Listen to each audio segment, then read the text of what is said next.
9, par 10 et par 11, donc il n'y a pas de rajout, il n'y a pas à retrancher.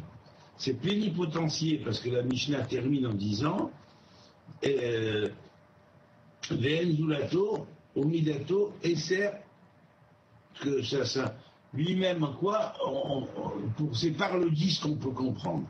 Ve'en lahem, sauf. Hein, il ne réexiste rien en dehors de lui, et c'est par le 10 qu'on peut comprendre comment il se manifeste pour créer les mondes, et ensuite, et son attribut est 10, et elles n'ont pas de fin. Alors là, elles n'ont pas de fin, ça évite certaines, expressions un peu légères, hein, comme j'ai entendu la dernière fois. D'ailleurs, j'ai fait remarquer à la personne, elle m'a dit, tu vois, ça, on le fait, on le lit dans plein de sites et dans plein de doctrines, hein, New Age, et puis finalement, c'est pas du tout la réalité. Alors en fait, c'est grave, quoi, parce que les gens croient que c'est la Kabbale, c'est comme ça. Alors par exemple, ils avaient placé il y avait 12 niveaux, hein, et ils ont placé au niveau 9 les sphirotes, au niveau 10 les fraternités de je ne sais pas quoi, et les grands maîtres dématérialisés, et ensuite ils ont placé encore un autre truc, le logos. Alors c'est complètement irrationnel,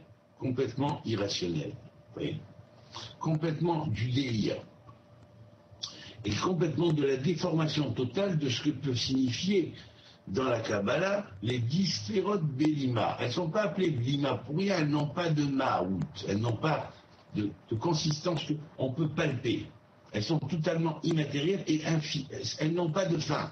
Donc si elles n'ont pas de fin, elles viennent de l'infini, elles sont reliées à l'infini, mais dans le créateur qui a un nom, c'est-à-dire qui va créer le monde fini, elles sont le meilleur moyen pour arriver à saisir afin que la création évoluée, bien sûr, saisisse le créateur. Voilà.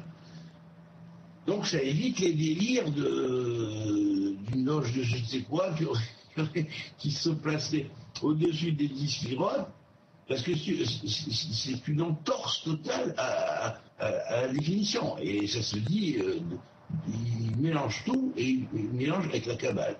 Alors après, bien sûr, au-dessus de ça, le logos. Et c'est une erreur fondamentale, parce que le Sefer Kadmon que j'ai reçu explique bien, comme l'avaient enseigné les anciens, hein, la première sphère qui est Kéter, représente la manifestation de l'infini, qu'on appellera le royaume de l'infini, hein, qui est un royaume infini, hein, qui va devenir la tête de la création finie, hein, et c'est les têtes de la création finie contient bien sûr du sans fin, mais pas de l'En-Sof, il n'y a pas de fin. Il y a le sans fin, ou pas exactement le sans fin, mais Enketz. On n'en voit pas la finalité, mais on n'en voit pas la finalité, c'est pas l'infini, c'est pas ce qu'on appelle le En-Sof, qui le En-Sof veut dire, pourrait se traduire par il n'y a pas de fin, ni dans l'infiniment grand, ni dans l'infiniment petit. Voilà. Alors, cet En-Sof-là, on ne peut pas parler de relativité pour l'En-Sof, mais la manière dans laquelle ces deux infinis de l'En-Sof vont se manifester, c'est au travers de la Kéter de la couronne que la première sphira, une fois manifestée, va permettre, on pourrait dire, le dévoilement de l'En-Sof pour faire sa création, afin, une fois qu'il aura fait sa création, la porter vers un sans fin, mais qui n'est pas l'En-Sof, c'est-à-dire qui n'est pas le sans fin, la porter vers un sans, il n'y a pas de limite, voilà, vers une dimension où il n'y a pas de limite, où on n'en voit plus les limites, voilà. Donc ça, c'est ce que représente le Kéter. Mais après le Kéter, il y a la Chokhma, la Bina, qui, elles, vont représenter, dès qu'il y a la Chokhma, il y a automatiquement le Logos.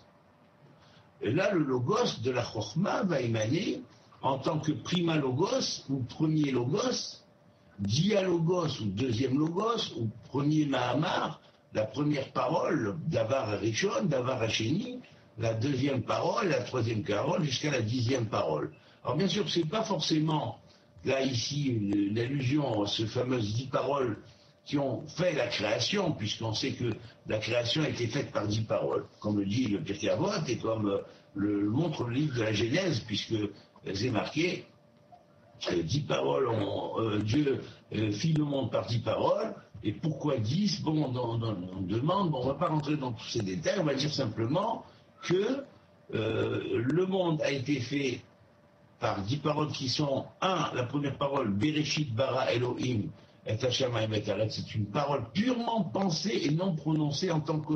Le logos ne prononce pas, on peut parler de logos qu'à partir du moment où il y a prononciation. À ce moment-là, on est uniquement dans un monde de pure pensée. Dans ce monde de pure pensée, la première parole est la parole qui n'est pas prononcée réellement, vous voyez.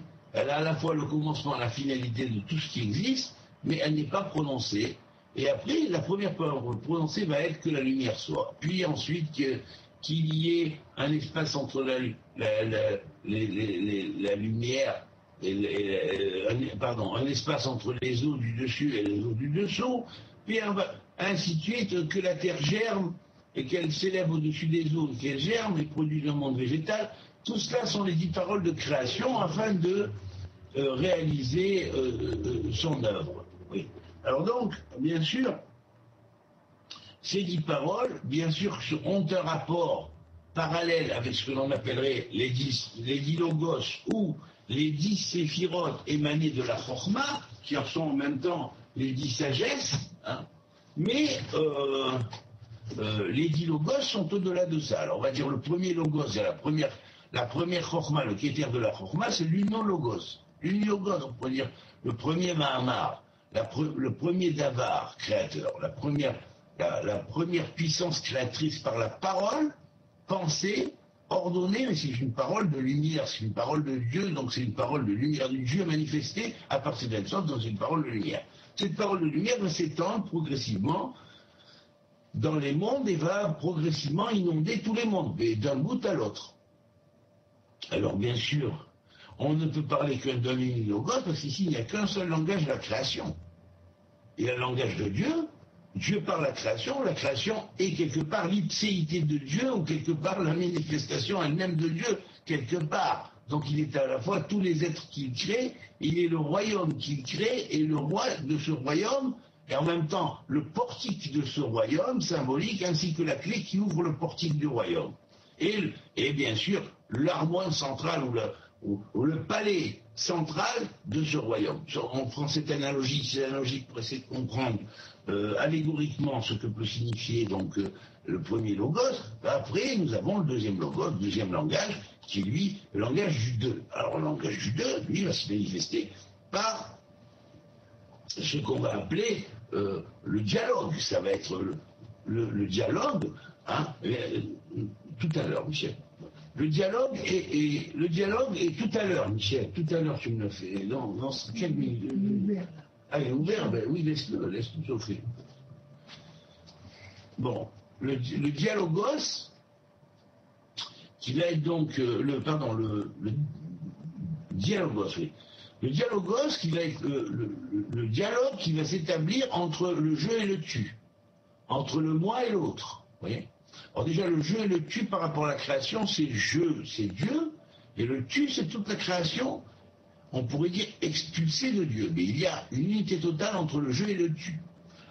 D'une côté, en tant que créateur, il va être appelé je, Ani, ou Anochi, en tant que à l'intérieur de la création, mais ipséité de la création qu'il a créée, hein, c'est-à-dire qu'il est lui-même sa création, il va être appelé Ata, tu, d'accord? Mais néanmoins, à l'intérieur même du tu, il y a deux. C'est quoi le deux qui est à l'intérieur du tu? C'est l'être au Zachar et l'être au Nekeva. On pourrait appeler ça, les Chinois appellent ça le yin et le yang. Hein, le masculin et le féminin, mais ici ce n'est pas l'homme et la femme, bien sûr, c'est tout ce qui est masculin et féminin, tout ce qui est, selon l'ordre de la symbolique, passif et actif, ce qui ne signifie pas qu'une femme soit automatiquement passive parce qu'elle est femme et qu'elle est yin, et qu'un homme soit automatiquement actif parce qu'il est yang et qu'il est... Parce que ça, on arrive à des hérésies incroyables, et il y en a, Dieu sait qu'il y en a qui promuent ces idées-là, et elles sont fausses, c'est pas de la tradition du tout, et ça représente en rien l'esprit même de la Torah, à son origine. Donc quand la Torah dit Zachar ou Nekeva Baraoto, il a créé masculin et féminin, selon un genre qui est au-delà du genre humain, en tant qu'homme et femme. Le Zachar et le Nekeva existe dans tout ce qui est dans la création. Dans l'atome, ce sera les protons par rapport aux électrons, et les neutrons qui vont être au milieu pour équilibrer entre les deux, qui serait comme on pourrait dire le fruit de l'union, quelque part, symboliquement, on pourrait dire. Là, pour comprendre un peu mieux la chose, on pourrait dire comme ça. De même que dans la création, il y a, par exemple, ce qu'on va appeler le ciel, la terre, hein, le ciel, la terre, et il y a le monde intermédiaire. Mais d'un autre côté, on va dire que lorsqu'il y a Dieu, hein, ou la manifestation du Créateur, du monde spirituel, disons, voilà, plus exactement, hein, eh bien, le spirituel va en parler avec le matériel, et le cosmique est intermédiaire. Il est comme fruit de l'union des deux. Voilà. Alors, bien sûr, on va retrouver, par exemple, dans les sciences divines, les sciences humaines, qui sont à l'origine aussi divines, mais qui sont des sciences que plus l'humain produit. Oui, alors, j'accepte. Alors, que plus l'humain produit, salut, et donc plus l'humain produit, mais ces sciences-là sont équilibrées par une science centrale qui va être l'astronomie, l'astrologie et les sciences astrales, et cosmiques, qui vont être ce qu'on pourrait dire à la fois dérive des sciences divines et à la fois des sciences humaines que l'homme peut produire, et parce qu'elle a un double langage. Elle a un double langage, pas dans le sens fallacieux, hein, comme certains appelaient les gens qui ont un double langage, bien sûr, mais bon, là, elle a un double langage, disons, oui, un double langage dans le sens qu'elle s'exprime à la fois au sens simple, mais elle parle aussi à un sens plus figuré, plus allégorique et symbolique, mais un sens ne contrarie pas l'autre. Voilà. Donc ça, c'est toutes les sciences astrales qui sont au milieu, entre les sciences divines et les sciences produites par l'humain, mais au l'être intelligent. Et donc, cette science-là permet le raccord entre les sciences supérieures et les sciences inférieures, ou qui descendent plus dans l'inférieur, mais elle permet également, de comprendre comment les deux mondes fonctionnent et comment ils peuvent être jumelés en parallèle. Voilà. Et là, ça, ces sciences-là est extraordinaire pour cela. Donc, alors, bien sûr, quand on va arriver au trialogos, hein, au troisième langage émané de la chokhma, de la sagesse, alors bien sûr, il va y avoir ici la base du langage. Alors, le langage est trois. Comme le dialogos est double, et le trialogos est triple. Le trialogos est triple en quoi? En fait qu'il a à la fois une première strate du langage qui est liée à l'unilogos, et qui va représenter la langue divine qui est à l'intérieur de la création, le langage par lequel Dieu s'adresse aux hommes ou aux êtres doués d'intelligence, directement par le cœur, et y aboutit directement par l'intellect et le cœur. Et puis il va y avoir bien sûr un deuxième langage qui lui va être le langage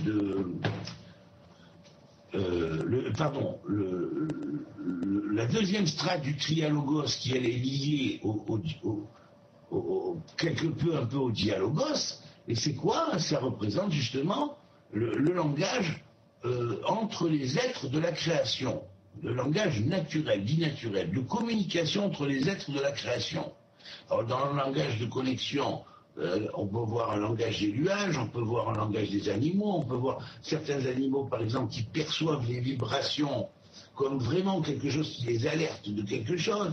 Hein. Donc tout cela fait partie de la deuxième strate du langage, où vraiment la science des langages dans la création. Hein, comment il existe un langage divin qui s'adresse à la création, comment il existe un langage qui est entre les êtres du créé ou règne, si on pourrait dire, hein, et aussi à l'intérieur même du règne et intra-règne.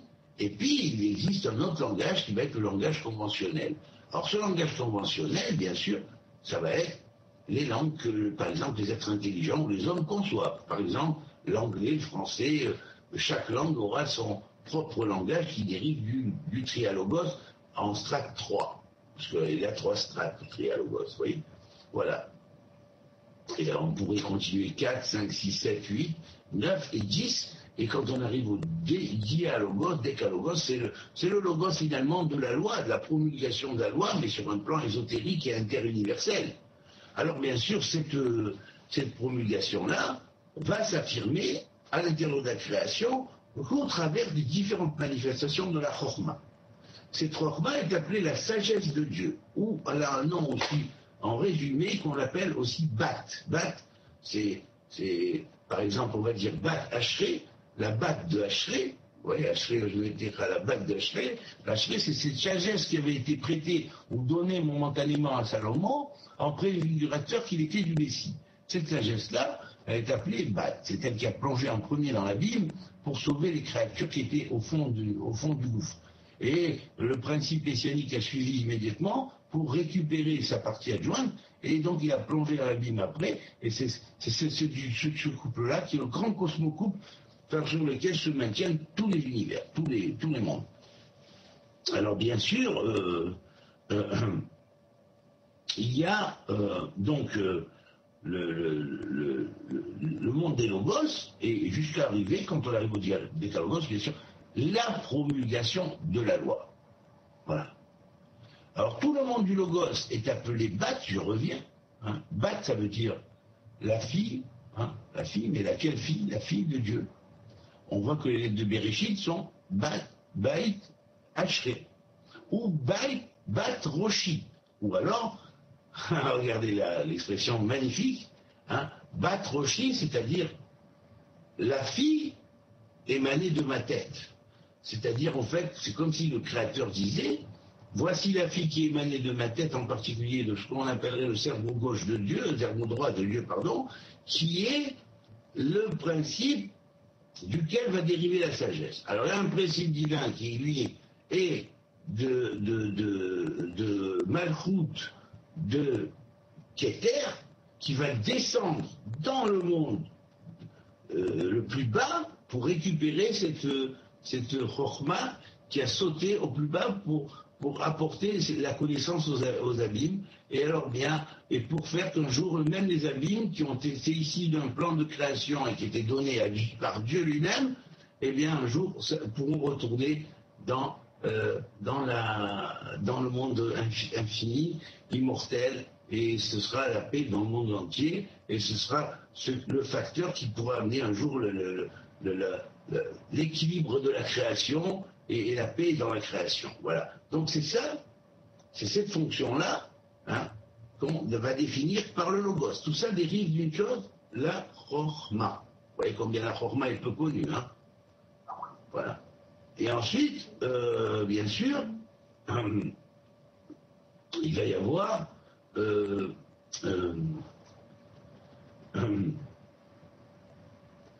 la Bina et toutes les autres sphères, avec bien sûr chacune à l'intérieur 10 sphères, et puis produisant 10 autres sphères, et 10 autres sphères, et 10 autres sphères, jusqu'à dans tous les pratépratim, et on peut dire là, l'univers est un hologramme, voilà. Parce qu'il est contenu de sphirotes. Mais tout tient dans les 10 premières sphirotes qu'on appelle le grand arbre de la vie. Voilà.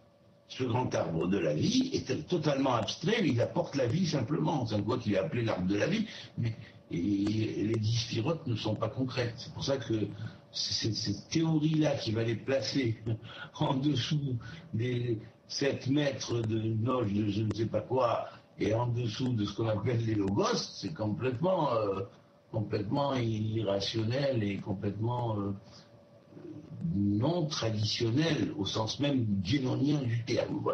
Voilà. Alors donc, et même, je dirais, comment dire, et même ignorant. Donc, voilà.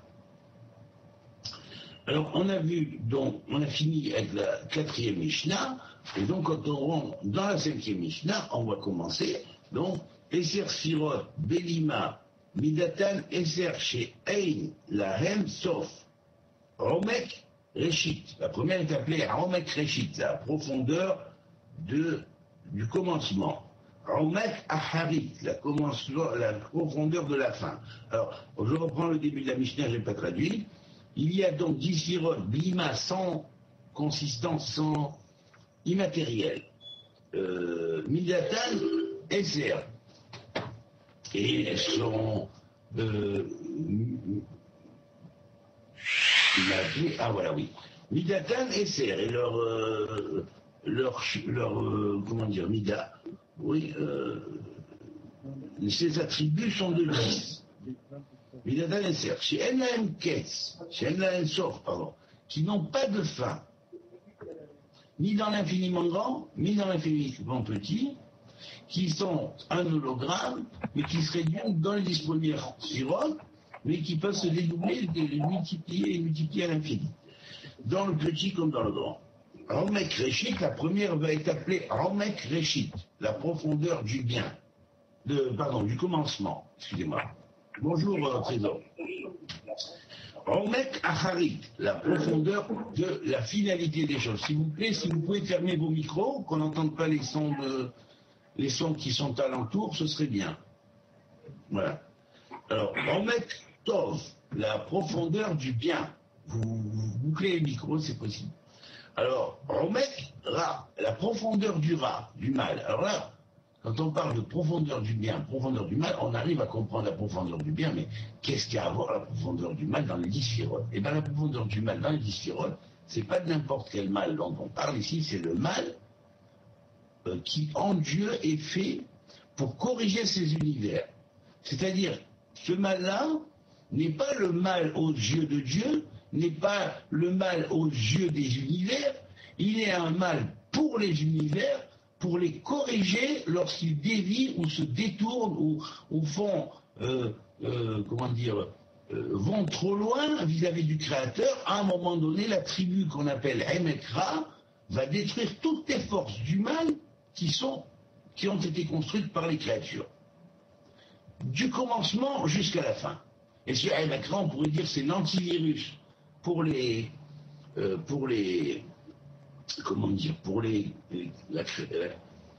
c'est l'antivirus pour les virus de la création qui détraquent la création, hein, les méchants, la méchanceté, qui perturbe la création dans son évolution, ou ce qui l'empêche d'évoluer. Et c'est un virus donc pour cette partie-là, mais par contre c'est un antivirus pour tout ce qui a été virusé par les virus, c'est-à-dire tout ce qui a été, qui a permis, qui a manipulé, qui a usé de force, qui a été prédateur, qui a été voleur, qui volé, s'est enrichi sur le dos des autres, et ainsi de suite. Eh bien tout ça, ça va être enrayé par cette force-là qu'on appelle le Emek Ra. On l'a appelé le Emek Ra, mais en fait, c'est un Ra qui dérive du Roé, qui est la même racine. Et là, c'est le Roé des Inki. C'est quoi le Roé? C'est le berger. Et vous voyez que le mot Ra, dans son origine essentielle du Emek Ra, il est lié au berger. Le berger, lorsqu'il voit que son troupeau est sorti de la maison, il a été volé à droite, à gauche par des tas de forces qui ont obscurci les brebis de son troupeau, progressivement, il va d'abord faire revenir son troupeau au bercail en détruisant ce qui a empêché les brebis et ce qui a détourné les brebis. Mais ensuite, il va s'occuper de ce qui avait détourné les brebis, et il va les purifier par des coups, parce qu'il n'y a pas d'autre manière d'arriver à faire revenir ces forces-là, parce qu'elles sont descendues trop à fond dans le mal, et donc il va les faire revenir par des coups à leur origine, prendre conscience, pleurer, s'annuler, et au moment qu'elles auront pleuré et se seront annulées, elles vont redevenir viables telles qu'elles étaient à l'origine avant de tomber dans le mal, et de faire le mal, et de créer le mal, de perpétuer le mal, qui est un mal fait par les êtres de la création, et qui n'est pas un mal fait par Dieu. Pour Dieu, il n'existe ni enfer, ni paradis, hein. Il n'est qu'un monde éternel. L'enfer et le paradis existent par une force de création imaginative des hommes, hein, qui ont mis la notion de paradis par rapport à l'enfer. Hein, ben on pourrait dire que tout est paradis, alors ben à ce moment-là, mais que l'enfer n'existe pas en réalité. Ça n'est qu'un stade qui existe, qui a été créé par la pensée des hommes méchants pour faire peur à d'autres et coincés dans cette espèce de monde d'enfer parce qu'ils ont créé l'enfer. Voilà. Quelque part, ils ont créé l'enfer. Bon, c'est un sujet très vaste, on pourrait en discuter un de ces jours, mais c'est pas vraiment le sujet d'aujourd'hui, donc on va continuer. On était à Omekra, Omekrom, la profondeur du haut, du suprême, la profondeur du Omek Tachat, qui veut dire la profondeur de ce qui est en bas, en dessous, des profondeurs abyssales, hein, et Omek Mizrach, l'extrémité de la profondeur du Mizrach, de l'Est, vous voyez. L'Est veut dire celui qui est Kedem aussi, mais se dit Mizrach, Mizerach, ça veut dire celui qui est clair, qui est Zoréach, qui envoie la lumière, c'est l'endroit où se lève le soleil, mais il a un autre nom, Kedem, hein, l'Est veut dire Kedem, Kedem ça veut dire premier, primordial, et donc quand on parle par exemple de tradition primordiale, on parle de Chochmat Bene Kedem. Et là c'est le soleil, bien sûr, c'est le soleil de la justice qui a transmis cette tradition première. Voilà. Et le soleil qu'on attend se lever à la fin des temps, c'est le même soleil qui va se lever pour réhabiliter les deux grandes sagesses qui ont la sagesse de la prémission primordiale avec la sagesse révélée dans ce cycle qui est ce qu'on appelle la sagesse des 32 voies. Voilà. Alors dont on parle justement dans ce fameux livre du Sefer Yetzirah. Alors, Omek Mizrach, la profondeur du Mizrach, ça veut dire quoi? Ça veut dire la profondeur de ce qui a éclos, de la primordialité, de cette fameuse tradition primordiale révélée aux êtres intelligents qui a dégouliné au travers des mondes et qui est arrivé jusqu'aux ancêtres premiers qui étaient sur Terre il y a des millions d'années. Vous comprenez? Voilà. Et après, on va dire, sur la Terre, je parle, mais sur d'autres mondes, il y en a qui l'ont reçu bien avant. Alors bien voilà. Alors, Omek Mizrach, Omek Ma'arav. Et la profondeur du Ma'arav, c'est-à-dire de l'Ouest. L'Ouest, c'est le lieu où normalement on dit se couche le soleil. Mais en fait, ce coucher n'est pas un coucher puisqu'il est un lever ailleurs. Alors le Omek Ma'arav, veut dire quoi? La profondeur de la transmigration. De ce que vous avez cru que le soleil mourait à l'ouest, à un moment donné, dans votre primitivisme d'être humain, et la preuve c'est que bon, on va trouver ça dans beaucoup de traditions, le soleil meurt et puis après il renaît le matin. Oui. Bon, mais cette pensée archaïque aidait à comprendre un mécanisme abstrait et presque, on pourrait dire, spirituel qui se crée dans le monde, qui existe dans le monde. Donc, cette profondeur du Ma'arav, c'est ce qui permet précisément de comprendre comment se font les transitions de monde. Oui, tu disparais de ce monde, mais en fait, tu passes dans un autre. Mais de cet autre-là, tu pourras un jour peut-être revenir dans celui-là. Et là, il y a quelque chose d'extraordinaire, c'est-à-dire c'est le mythe de la transfiguration et de la naissance et de la renaissance. Vous comprenez? On peut dire que derrière le Omek Ma'arav se cache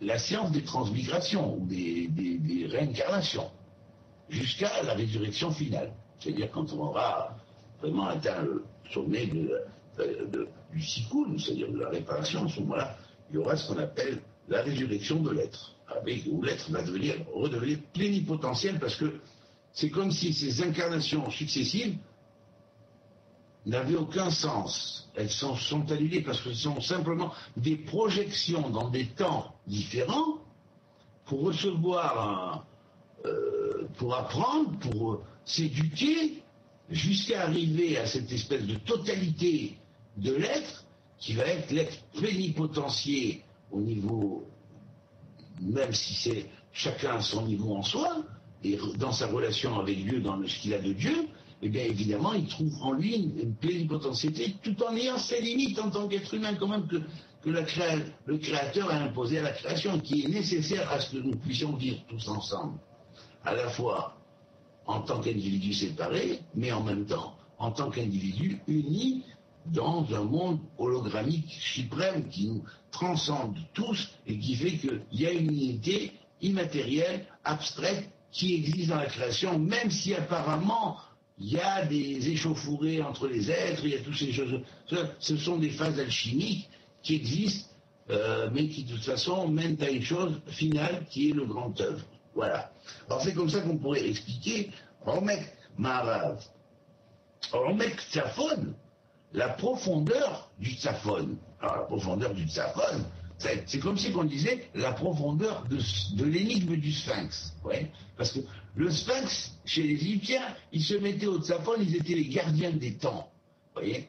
Alors Romek Tsaphon, c'est-à-dire la profondeur de la création des temps et de comment les temps fonctionnent, comment se font les tikkunim dans les temps, vous voyez, et comment le Tsofen, le Tsaphon veut dire à la fois le nord, mais en fait veut dire le point caché. De la même manière que quand on dit le soleil passe au nord, symboliquement, dans l'astrologie ou dans l'astronomie, c'est-à-dire qu'en fait il est au point minuit. En point minuit, on ne le voit pas, il est au sommet de son extinction quelque part, symboliquement. Mais il va remonter doucement jusqu'à l'est et après il va regermer. Alors donc, le Romek Tsaphon, la profondeur du cachet, signifie à la fois la profondeur du cachet mais la profondeur du nord, mais cette profondeur du nord, c'est la profondeur de l'énigme du Sphinx, dont le Sphinx connaît l'énigme. Vous voyez. Alors donc, dans les Sphinx égyptiens, ils étaient tous placés au nord. Et pourtant, ils n'avaient pas la tête de taureau. Il y avait une tête. Enfin, il y avait une partie de l'aigle, ils avaient une partie humaine, féminine, il y avait une partie masculine, enfin on ne sait pas trop, hein, et puis il y avait une partie qui était aigle. Bon, donc le chérubin égyptien, c'est le Sphinx. Mais il lui manque une partie par rapport au chérubin hébraïque ou kabbalistique de la Bible et de l'enseignement de la Bible, c'est le taureau. Tout simplement, le taureau se plaçait au nord, donc le Sphinx se plaçait au nord. Et il n'y a plus de désaccord entre les traditions, simplement, on voulait dire par là que la face du taureau était cachée parce que le nord symbolisait le cachet. Et le cachet symbolisait quoi? Les origines des temps. Or, étant donné que la civilisation égyptienne a commencé ses premières dynasties à l'ère du taureau, et que le taureau symbolisait le nord, alors on a éclipsé le Sphinx pour dire que seul le Sphinx, on a éclipsé l'image du taureau dans le Sphinx, elle est invisible, pour dire quoi? Qu'on l'a mis au nord parce qu'il connaît l'énigme du nord et l'énigme du secret, vous voyez. Alors voilà. Ça s'appelle donc Romek Tsaphon, vers Romek Darom, et la profondeur du sud. Alors le sud, normalement, c'est le point où on voit jaillir le soleil, bien sûr, en mouvement apparent, hein, en mouvement réel, c'est inversé, mais en mouvement apparent, et on se fie surtout d'abord sur le mouvement apparent. Hein, en premier lieu, pour la compréhension des principes de ces choses-là. Sans quoi, si on était dans le monde réel, et non pas le mouvement réel, et pas le mouvement apparent, les ancêtres et les anciens n'auraient jamais pu comprendre ces messages comme nous les comprenons de la même manière aujourd'hui, à partir du moment où la tradition était transmise correctement et non pas comme une forme de trahison, hein, alors à ce moment-là, trahison par la traduction, bien sûr, bien sûr, les ancêtres pouvaient comprendre la chose de la même manière. Vous voyez. Et ce savoir archaïque est à la fois un savoir archaïque, mais c'est en fait la clé de la porte du futur. Voilà. Et puis aujourd'hui, nous arrivons là, dis-moi, oui, le mouvement apparent, et tu t'en sers pour comprendre les énigmes de la symbolique. L'autre, tu t'en sers pour rentrer dans la science du réel. Voilà.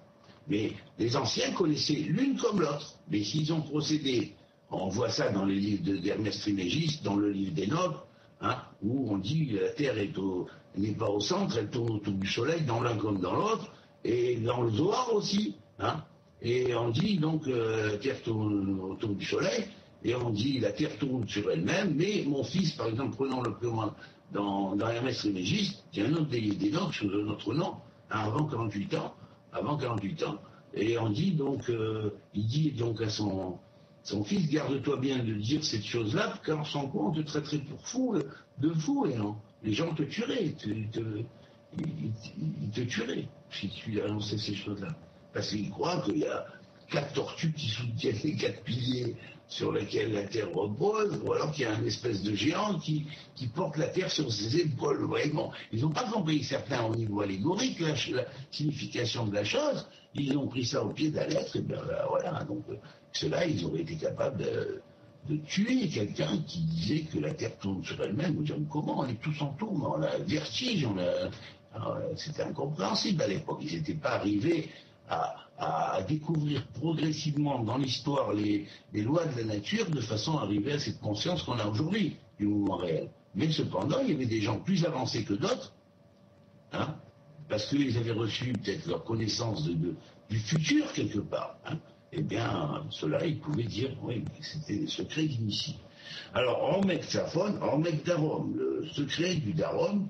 Alors, le point où le soleil se trouve le plus élevé s'appelle Darom, mais la racine, c'est Dar et Rom. Oui. Dar, c'est, si on inverse les lettres, on a Red. Rom, c'est élevé. Oui. Alors, on a ici Dar, génération élevée, mais il faut savoir que génération élevée, dans la construction du mot Darom, qui veut dire le sud, génération élevée, si on inverse les lettres, on a Red Om. Red Om. Radum, ça veut dire endormi. Vous voyez, c'est intéressant de voir les mêmes lettres, deux mots différents. Tu es endormi. Si tu es endormi, tu es descendu dans le monde d'en bas, qui est un monde d'endormi. Hein. Mais le Darom, c'est le réveil des générations lorsqu'ils se reconnectent avec leur Roma, c'est-à-dire leur origine qui vient du haut, hein, puisqu'on a vu qu'il y avait un émec Rom,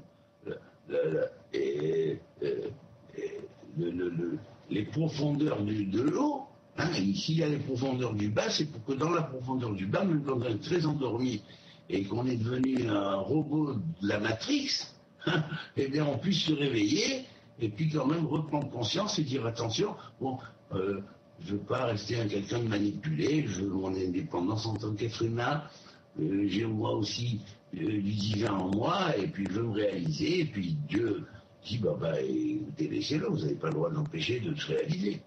Alors même s'il y a des prédateurs qui disent non, les êtres humains n'ont pas le droit à ces choses-là, ben oui, il y a eu des races prédatrices, c'est marqué dans Moshé, quand il est monté chez les anges, il y avait des anges qui disaient non, comment l'homme de chair et de sang vient-il récupérer une sagesse pareille?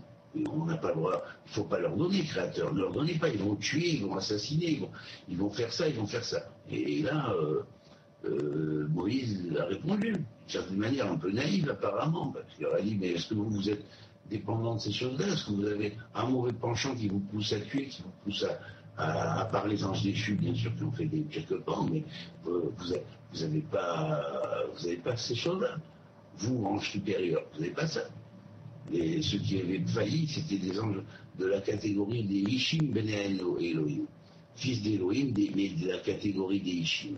Bien sûr, ils ont pu faire des erreurs, mais ceux qui sont plus hauts, dans les grands cieux supérieurs, où Dieu va donner la Torah à Moïse après l'avoir pris pendant 40 jours en ascension, eh bien, et Moïse va arriver dans un palais, il y a des anges lui soufflent des foudres de feu, et il en souffre énormément, il n'arrive pas à se tenir. Et puis l'ange qui est supérieur de l'étage supérieur vient et dit non, laisse-le passer. Et il donne le nom à Moïse pour passer. Et Moïse passe, il donne le nom de Dieu. Et toute la barrière qui empêchait, elle fond d'un feu qui ne brûle pas. Voilà. Et là, Moïse est protégé. puis après il le monte jusqu'au Créateur et pêche supérieur. Comme c'est la mission de cet ange-là. Et à un moment donné, il voit qu'il le dépasse, alors il n'est pas très content, mais s'il aurait voulu être son maître et que Moïse soit son disciple. Mais non, Dieu dit non, non, je le veux plus haut près de moi. Alors, et alors de monter. Alors il monte plus haut. Et bien là, bien sûr, évidemment, bon, à un moment donné où l'ange tique, quelque part. Alors bien sûr, l'ange qui est plus haut, lui, il fait des feux en disant comment il va dépasser. Celui-là, mais qu'est-ce qu'il a fait pour ça? C'est un être humain de chair et de sang. Comment il peut s'élever au-dessus de l'ange qu'il a porté jusque-là et qui est l'ange qui est en dessous de mon autorité? Alors bien sûr, il souffle dessus. Et Moïse va le prêt à exploser. Et puis non, il n'y a pas d'explosion. Il monte plus haut. L'ange qui est plus haut lui donne le nom. Il passe après celui-là. Et après, qu'est-ce qu'il arrive au pied du trône céleste où Métatron siège, et bien sûr il siège en apparence sur le trône, mais au-dessus de lui, la Shekinah divine qui n'est pas, elle, palpable, plane. Et à ce moment-là, quand Moïse s'approche du trône pour recevoir la Torah du prince d'Éphas, qui est intermédiaire entre Dieu et l'homme, hein, pour transmettre ces choses-là, puisqu'on pourrait dire le Fils divin parmi les premiers ou premier même qui a été émané de la création, alors il dit comme ça, et les anges disent non, ne donne pas la Torah à l'homme, le créateur, et l'ange d'Éphas prononce le nom de Dieu, répond-leur. Et là il leur répond, mais vous n'avez pas comme nous, c'est des fausses, corriger.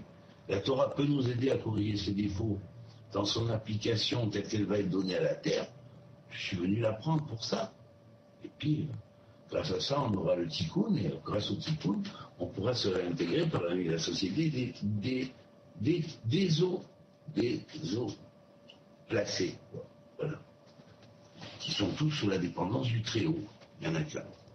Alors, bien sûr, ça s'en était donc là, dans Romek d'Aaron. On a compris ce Romek d'Aaron plus en détail. Moïse va monter comme un soleil, finalement. Monte au zénith, il va monter au zénith. Oui. Et puis après, il va redescendre à partir du zénith vers les Béné Israël pour apporter la Torah. Et là, on va voir le soleil qui va décroître. Oui. C'est déjà l'après-midi du monde. Hein. Alors, bien sûr, au début, c'était l'éclosion du monde, ils sont arrivés au Sinaï. Hein. Et puis Moïse s'est préparé, il a fait plusieurs jours de jeûne et tout, et puis il arrive et il a son ascension. Là, le soleil monte au zénith. Il était au levant, mais après il monte au zénith. Il a tout le primordial en lui, vous voyez. Puis après, du zénith, Dieu lui dit redescends. Et là, il redescend pour apporter la Torah au peuple, qui va être la loi du tikkun. Et là, quand il va redescendre, c'est comme le soleil quand il va jusqu'à son couchant. Alors après, bien sûr, Moïse disparaît. On pourrait dire Moïse est mort, c'est fini. Mais non, il n'est pas mort, parce qu'il est dans toutes les générations qui vont suivre. Mais il est caché. Voilà. Jusqu'à la fin dernière. Jusqu'au Mashiach. Voilà. Alors donc, c'est ça. C'est pour ça.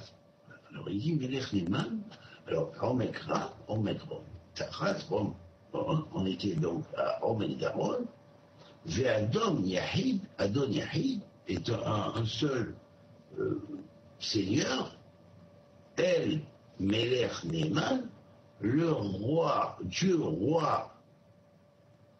Neman, ça se dit comment fidèle. Fidèle, ça veut dire il est fidèle à sa parole. Et quand il dit quelque chose, il ne revient pas sur sa parole. C'est pas l'imam du coin, le rabbin du coin, le curé du coin, bien sûr, hein, ou même le bonhomme du coin qui te donne sa parole et qui dit ouais, ma parole, je te fais ci, je te fais ça, il fait rien. Ouais. Ou alors je te dis, je t'ai choisi, et puis après il va tromper celui qui choisit ça, il a choisi, t'es mon ami, et puis il n'est pas ton ami. Quand Dieu il dit à Abraham, je conclus une alliance avec toi qui est éternelle, et après Isaac, Jacob, ainsi de suite, on reçoit la Torah, les enfants d'Israël, ils sont liés à une alliance éternelle avec le Créateur, et le Créateur, il ne change pas d'avis. C'est pas le bonhomme du coin, hein, qui trompe sa parole, hein, qui dit, tiens, aujourd'hui j'ai choisi Israël, oh là là, ils ne s'estiment pas, tiens, on va les balayer, et puis on va faire un nouvel Israël, c'est les chrétiens, et puis après on va faire une nouvelle continuité, c'est l'islam. Mais c'est complètement débile et complètement irrationnel et complètement en dehors de toute compréhension logique de la théologie. Voilà. Dieu ne change pas d'avis.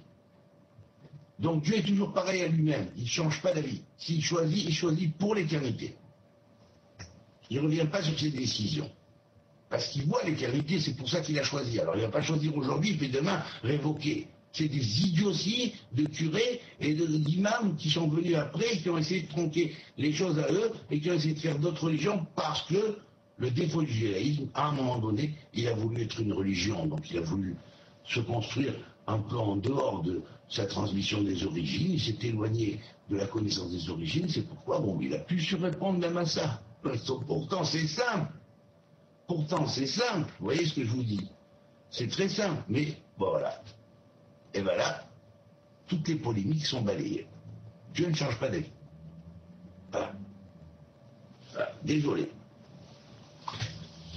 Alors après, on va dire, Adon Yahid, Melech Neman, et Dieu, qui est unique et en même temps roi de fidélité, Moshel Bekoulam, qui exerce sa suprématie ou son influence, règne sur tout. Voilà. Mimaron Kocho, à partir de ces demeures saintes, les demeures saintes, ça. Demeures saintes. Hein? Demeures saintes, c'est quoi les demeures saintes? C'est au-dessus des anges. C'est un monde des justes parfaits qui est au-dessus des anges, au-dessus de tous les anges. Tous les anges et les archanges, et qui les contrôlent tous.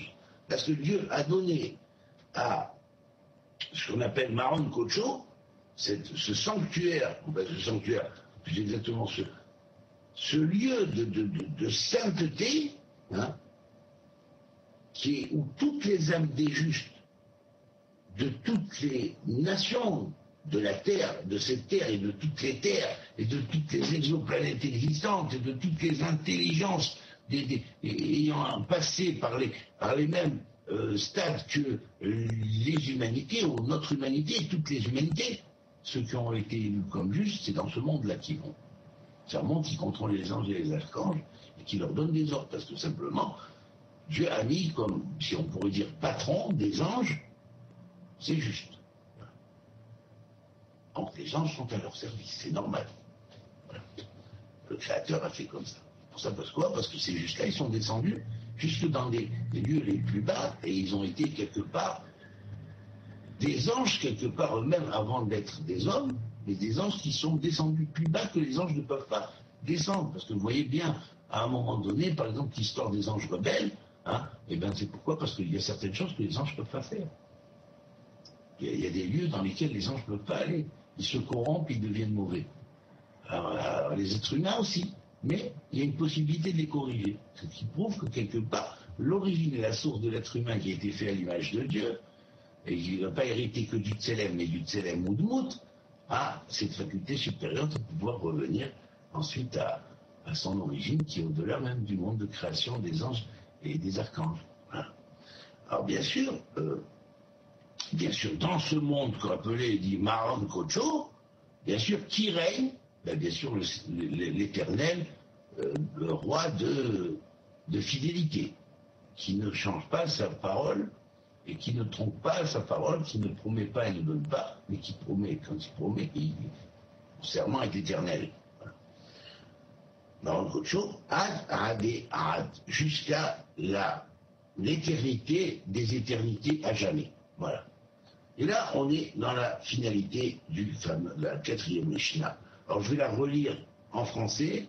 Hein. 10 sphères du néant, qui sont immatérielles, leur attribut est 10. Elles n'ont pas de fin. Profondeur du commencement, profondeur de la fin, profondeur du bien, profondeur du mal, profondeur de la hauteur, profondeur de ce qui est haut, profondeur de ce qui est au plus bas, et profondeur de l'Est et profondeur de l'Ouest, profondeur du Nord et profondeur du Sud. Et on termine les 10 profondeurs qui sont en relation avec les 10 sphirotes. Voilà. Ces 10 profondeurs ont une relation étroite avec les 10 sphirotes. C'est pas dans l'ordre qui était format binaire, c'est dans un autre ordre. Cherchez pas, c'est très difficile à comprendre, mais un de ces jours, on fera un cours là-dessus pour savoir comment se logent les notions des 10 profondeurs par rapport aux sphirotes. Hein. Il y a une traduction. Alors, bien sûr, et le Seigneur unique, Dieu, roi fidèle, régnant sur tous, de sa sainte demeure, pour l'éternité et à jamais. Voilà. Alors, je ferme ce livre-là, moi, avec, on en ouvre un autre, enfin, qui est le même, en fait, mais je vais à la 5e Mishnah, et on va rentrer dans le code, la codification de la Mishnah. Alors, bien sûr, Esser Sphirot, Biva, Midatan, Esser, Vn, la M, sauf, et bien quand on dit, alors regardez, 10 sphères, leur nombre est 10, leur attribut est 10, hein. Elles sont une, mais elles sont 10, et ils n'ont pas de fin. Jusque-là, il y a 31 lettres émises, vous voyez, et 31, c'est la valeur numérique de L. L veut dire Dieu, tout simplement.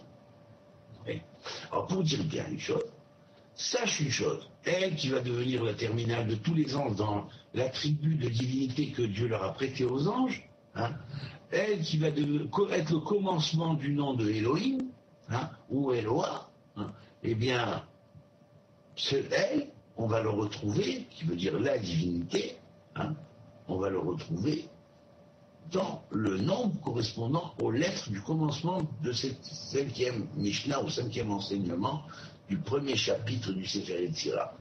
C'est, alors bien sûr, il y a 31 lettres pour dire, elles n'ont pas de fin. Elles n'ont pas de fin.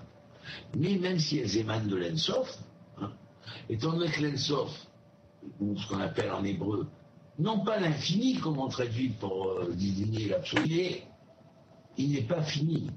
C'est-à-dire qu'en français, on dit l'infini. L'infini. Mais comment on en dit en hébreu? Ein Sof. Il n'a pas de fin. Et là, si tu dis de Dieu que c'est l'infini, bon, donc il est infini. Ben oui, mais attends, et le monde fini alors? Il n'est pas fini. Il n'est que infini. Donc, c'est un manque à Dieu d'être fini. Mais Dieu est fini et infini. On veut dire les deux infinis. C'est pourquoi l'Aleph est la lettre la plus apte à le représenter. Parce que les deux Yud qui sont dans l'Aleph avec la barre médiane, cette barre médiane, c'est comme dirait la barre, elle est faite en diagonale et elle a une forme de Vav, Vav est conjonctif, et il conjugue les deux éternités, l'infinité du zoom vers l'infiniment grand et l'infinité du zoom vers l'infiniment petit, qui sont les deux Yud de l'Aleph. Parce que Yud, c'est Yud, c'est veut dire bon, le Yud, sa forme est ronde, ben, vous savez, la lentille du télescope, les premières lentilles, on les faisait rondes, on les a fait tourner rondes, je crois. Avec une petite lentille et une grosse lentille au bout. Et ça, on voit l'infiniment grand se rapprocher, comme s'il était proche de nous. Et pareil pour le microscope, il y a une petite lentille, une lentille plus grosse. Et bien, c'est des formes de Yud. Comme si la création humaine, ou l'artefact humain, était inspiré par une lettre pour découvrir les secrets de l'infiniment grand et de l'infiniment petit. On va commencer par découvrir d'abord la lunette, le premier télescope, et puis après on va aller de plus en plus loin. Hein, le iode se perfectionne, les deux iodes. Et au centre, un Vav, qui fait la jonction entre les deux infinis. Oui, voilà. Alors bien sûr, quand on a la valeur numérique 31 qui est elle, pour dire chez un Sof, à finir chez un Sof, hein, eh bien, croyez-moi, et je ne rentre pas dans les codes qu'il y a avant des 31 lettres, hein, mais c'est top niveau. Hein, bon, je rentre pas là. Je les ai fait ces cours en hébreu, j'ai fait des cours en hébreu, je n'ai pas dit tout exactement de la même manière. Hein. On a appris effectivement que la scande des lettres, et là, c'est un monde hein, en soi. Alors on met Réchit, et la profondeur du Réchit, ouais, on est là à 40 lettres, c'est bizarre. Parce que 40, c'est la lettre même, c'est la racine, la matrice. Alors on va dire pourquoi? Un Réchit, un commencement, une genèse, c'est une matrice. Qui est dans une matrice, qui est dans une grande matrice, qui est dans la matrice des matrices, la genèse. Et puis après, dans la genèse, des tas de mondes qui vont se loger à l'intérieur de cette genèse, et chaque monde, il a sa matrice propre. Maintenant, il y a des matrices qui ont qui ont été perverties et des matrices qui sont restées originelles. Alors, la matrice de Matrix, par exemple, du film Matrix, c'est une matrice pervertie. Ouais.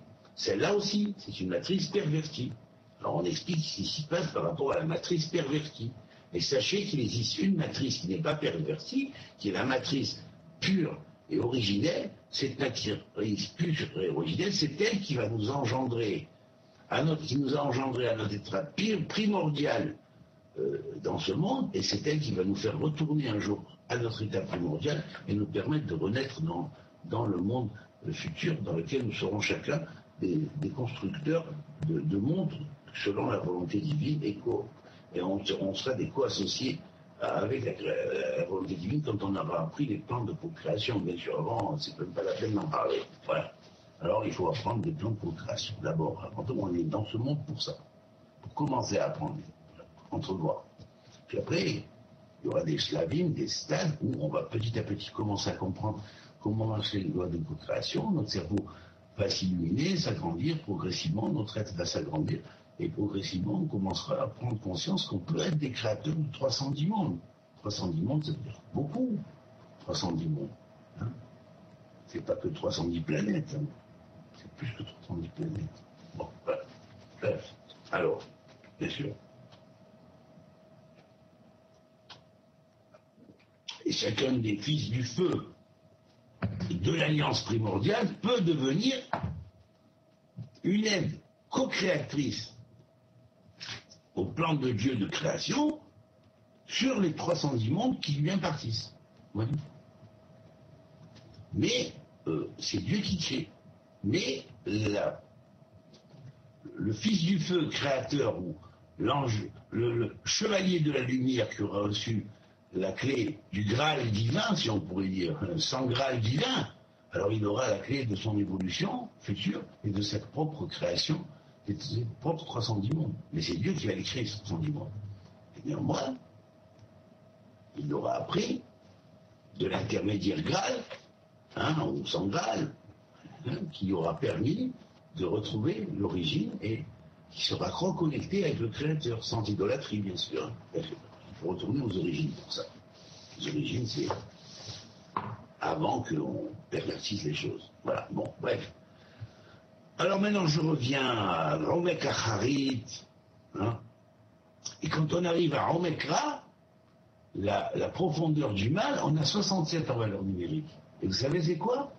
67, c'est la gamatria de Bina. Ça veut dire que quoi? Où se trouve ce Romekra? Dans la Bina. Oui. Si le Romek Tov, la profondeur du bien, se trouve non pas dans Chesed, mais dans la Chochma, eh bien, le Romekra, lui, se trouve dans la Bina. Ça représente au virus suprême, qui est virus des méchants, contre toutes les méchancetés, mais qui est, et pour ça il est mal pour les méchants, et il est bon pour les justes, parce qu'il va, par une alchimie spéciale, délivrer les justes des maux et faire permettre à ceux qui ont perdu leur chemin de retourner au bercail, parce qu'il va être quelque part le guide vers le berger suprême, qui est Dieu, bien sûr. Voilà. Et donc il va ramener les brebis au bercail. Voilà. Si ça vous rappelle quelque chose, ben voilà.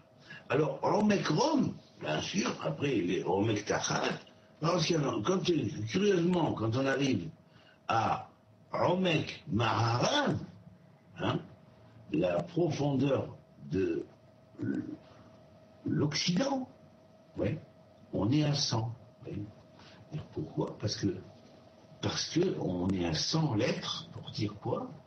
Eh bien oui, il y a 100 portes, et ces 100 portes-là, elles vont s'ouvrir précisément dans le point occidental du monde. C'est pourquoi on dit, les 100 portes terminent à Jérusalem, et Jérusalem va être à l'ouest du monde. Ouais, on dirait que Jérusalem est à l'est, mais effectivement, c'est à l'ouest que le Malchut de Jérusalem va être placé. Ouais. Alors, le mur est appelé le mur de l'ouest, il n'est pas appelé le mur de l'est. Ouais. Et ça, non. Alors bien sûr, même si Jérusalem est à l'est. Et c'est ce point-là qui va être le point détonateur de ce qu'on va appeler Maharav. hein, Aymet Maharab, la profondeur de, de, de l'Occident. Et cette profondeur de l'Occident, c'est là-bas que les 100 portes s'ouvrent, ce qu'on appelle les portes de transmigration des âmes par lesquelles elles viennent dans ce monde et par lesquelles elles retournent. Eh bien, il y a un point et une mahara et une grotte par laquelle toutes les âmes passent avant de monter dans leur lieu.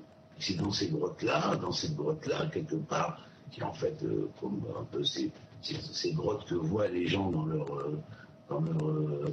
transmigration, au moment où ils vont pour s'échapper de ce monde, hein, eh bien, ils voient tous la lumière qui émane de l'autre côté de la grotte. Et bien, cet autre côté de la grotte, en fait, c'est cette Mahara-là qui va mener directement ensuite à la Maharat Marpella, la Maharat Marpella qui est la grotte de Marpella qui veut dire qui multiplie. Marpella, c'est un des points qui a, où sont enterrés les patriarches. Et puis après, de là, elle va monter vers son monde. On va la faire transmigrer. Il y a des gens spéciaux qui vont les porter sur les planètes où elles vont attendre soit la résurrection au final de tout l'être, soit leur future transmigration, si c'est passager, ils sont sur des planètes d'attente passager jusqu'au temps où on décide de les réincarner, à moins qu'ils se réincarnent immédiatement. Dans le temps, à ce moment-là, on les fait tout de suite. On va me dire quoi? Mais le temps, il est parallèle. Oui, ben non, on va attendre dans ce temps-là. Il est lié à ces dimensions, il va retransmettre dans la dimension de ce temps-là. Il va falloir que la dimension de ce temps-là attende 100 ans avant la nouvelle incarnation, 10 ans, 15 ans, ou peut-être même instantanément. Vous voyez, ça c'est le secret de ce qu'on appellera le Maharab. Tout ce qui transmite dans ce monde transmite par les 100 portes. Voilà. Alors mettre sa faune, et là il y a vraiment la profondeur, le hok, qui veut dire la règle, la loi, hein, absolue, même qui est cachée, qui est l'énigme cachée du temps, eh ben on va dire quoi? Ben, elle est cachée. C'est quoi? Mais c'est vrai. C'est quelque chose qui est difficile à nous comprendre. Mais en prenant la racine hok, je veux dire en hébreu, loi divine difficilement captable, on ne la comprend pas parce qu'on n'a pas tout de suite la logique, c'est la profondeur de la règle divine, hein, que seul le sphinx, celui qui dévoile l'énigme du sphinx comme Yosef, il est appelé Tsapon al-Pornar, celui qui dévoile l'énigme du Nord, qui est l'énigme du sphinx en réalité, eh bien voilà, donc il va découvrir qu'est-ce qui se passe derrière ça. Alors bien sûr, derrière cette chose, il y a une vérité cachée dont seul le sphinx connaît parce qu'il transmigre, il transcende les temps, et il connaît l'énigme du temps. Alors cette énigme-là, on est là à Hok. Hok, ça veut dire, c'est en valeur numérique 108, c'est 9 fois 12. Hein.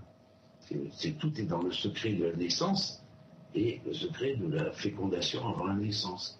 D'ailleurs, naissance, fécondation dans ce monde, il y a naissance et il y a fécondation et naissance dans ce monde, il y a fécondation et naissance en ce qui concerne notre monde, voilà, dans la remontée. Et bien tout ça, on va voir qu'en arabe, par exemple, le haq, c'est la vérité. C'est basé sur une loi de vérité cachée, profonde, qui a un tsofen, qui a une profondeur cachée, et qu'on ne peut pas dévoiler comme ça, on ne peut pas y accéder. Il faut connaître les secrets des temps pour y accéder. Voilà, vous voyez comment les nombres scandent et parlent. Alors, Mec d'Aaron est la profondeur du Darom. Et là, dans la profondeur du Darom, qui est le soleil à son zénith, eh bien, vous avez, on a un nombre que vous avez expliqué un jour, qui est le nombre 117. Dans le psaume 117, qui est le psaume qu'on donne le nombre le plus petit de versets, et qui est la clé, il y a 2 versets, et qui est la clé du libre arbitre et du bon choix. Alors il dit, mon Dieu,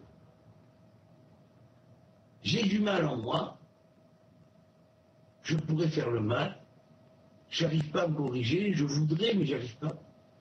Eh bien, prie le psaume 117, fais-le 102 fois, tiens, l'ange Michael viendra t'assister. Et fais la cour.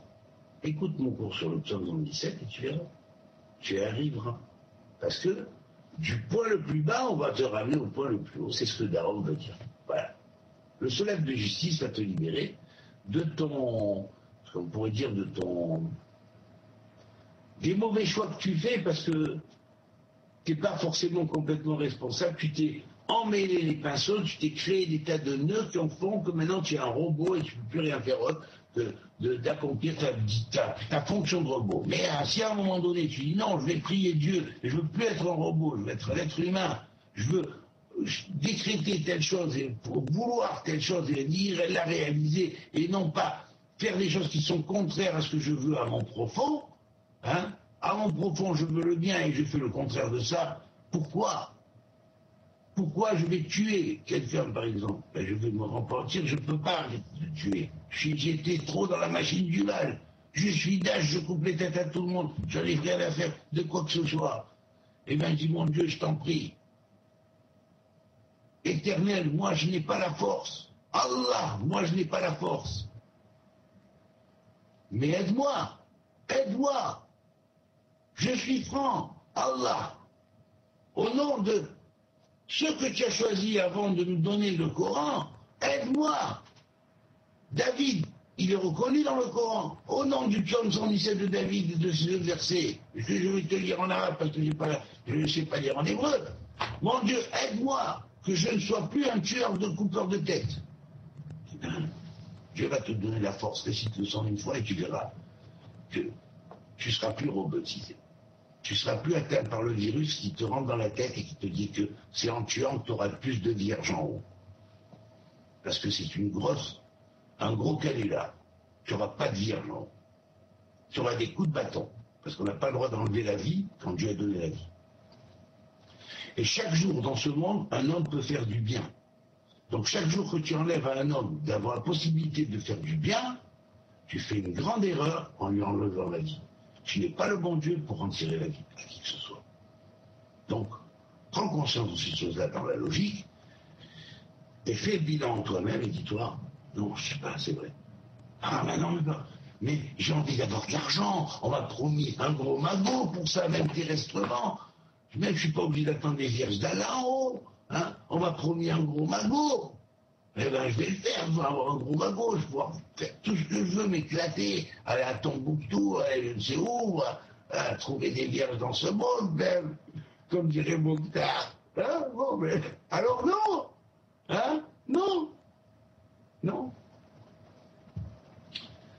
Tu peux dire, Éternel, enlève-moi cette mauvaise ta'ava que j'ai, cette attirance vers des choses futile et inutile, puisque j'invoque ton nom, d'un côté je dis Allah Akbar, et puis d'un côté je fais complètement le contraire de ce qu'Allah veut. Ah là, il veut pas du pognon, le pognon qui t'attire vers faire des choses là, comme ça. Ou tu as vu que Allah, il va t'ordonner d'aller tuer pour gagner de l'argent et pour pouvoir te payer des trucs, et assouvir tes instincts bestiaux. Ou tu as vu que le créateur du monde demande une chose pareille. Non. Alors là, bon, tu dois dire, alors oui, j'ai fait une erreur, pardon, mais j'arrive pas à le faire, parce que, en moi, le Yetzer Hara est trop fort. Le Yetzer Hara est trop fort. Oui, parce que tu l'as rendu fort, d'accord. Oui, je l'ai rendu trop fort maintenant. Il est plus fort que moi. Eh bien, attends, Dieu va faire le travail, il va te le liquider, parce que c'est lui le grand boss, c'est pas le Yetzer Hara le grand boss. Le mauvais penchant. C'est pas le Satan. Satan, c'est un sous-fifre, hein, par rapport à d'autres anges. Dieu, il peut dire à Michael, il dit, vas-y, enlève le diable qui rentre en lui, hein, ça y est, il est fini. Et tu n'auras plus ni envie de tuer, ni envie d'avoir de l'argent mal gagné, en tuant des gens, ou en faisant du mal, ou en faisant du trafic. Alors tout simplement, on demande au Créateur, et tu pourras. Récite le psaume 117 une fois, tu verras, Michael t'aidera. Voilà. Et puis il demande, je veux, mon Dieu, avoir la force de faire les bons choix avec mon libre arbitre. Et vous oubliez bien mon libre arbitre. C'est en quoi? J'ai le libre arbitre, mais je suis devenu un robot qui ne peut même plus l'utiliser. Donc je ne peux plus faire les bons choix. Je fais que les mauvais choix. Et puis je fais les mauvais choix. Je dis que tout le monde va en enfer, et machin. En réalité, c'est moi qui suis en train de construire mon propre enfer. Et je tombe dedans, de jour en jour, plus. Voilà. Réfléchissez. Alors donc, quand on arrive à la Don Yachid, et un seul homme, un seul seigneur qui règne sur tout ça, enfin bref, et on arrive jusqu'à la fin de la Mishnah, où il dit et des marronnes Kocho, dans ces lieux de sainteté, Verad, Adé, Arad, et jusqu'à l'éternité des éternités, jusqu'à l'infinité de l'éternité, non, le sans fin de l'éternité des éternités, voilà. Et là, on est à 160 lettres. Et 160 lettres. La 160, c'est 2 fois 80, c'est Yesod de Yesod. Yesod, Yesod, c'est le fondement du fondement. C'est-à-dire que cette Mishnah-là, la clé d'enseignement total qu'elle vient nous enseigner, elle est liée au fondement du fondement sur lequel tous les mondes se maintiennent. Et tous les mondes se maintiennent dans cette 5e Mishnah, effectivement, sur ces 160 lettres qu'il y a dedans. En fait, ces 160 lettres sont la clé du Yesod, de Yesod, du fondement, mais c'est aussi la même valeur numérique que Yesod Molad, le fondement de la naissance. Et le fondement de la connaissance, c'est le fondement de la connaissance. Quand on descend dans ce monde-là, on a un Molad, 80, la naissance, Limoud, pour apprendre et étudier. C'est pour ça qu'on est un 160, on descend pour apprendre et étudier. Et quand on retourne dans l'autre monde, le Lomed, celui qui a étudié, eh bien, il revient vers le Yesod, des origines. Et il va réatteindre le Yesod, le fondement du fondement. Et ça, c'est la clé de cette Mishnah. Bon, voilà, maintenant, ça va. On a fini pour aujourd'hui, la 5e Mishnah. Et puis, voilà, si vous avez des questions à poser, je suis prêt à y répondre.